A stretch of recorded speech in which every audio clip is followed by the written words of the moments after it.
Since that, incidentally, we were talking about ways on how toy-driven tokusatsu sell you toys by talking about Sekikakuo introduction into Gorengers' second season and some pitfall of the technique of tying the new toy to a character beat with the sample of Ultramark Guido.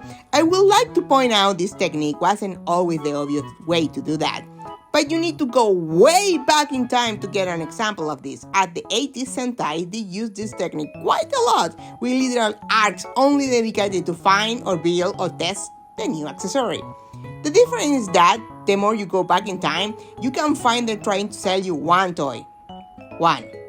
The Boo Boo era was something else. In Gorenger, their plane, the Body Bloom, was sold by being the centerpiece of several plots of the week, with plans to destroy it, plans to steal it, or plans to distract them so they couldn't use it. All came ahead at the end of the first season, as one of the general, Iron Man Mask, was desperate to prove his worth. So he literally stole the Body Bloom, using it against the Gorengers in an all-out attack, which the Gorengers weren't ready for.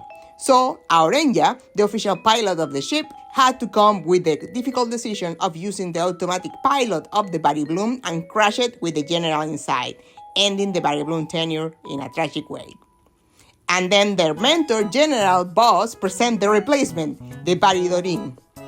I swear this was the intention of the subtitle of the introduction of the new ship.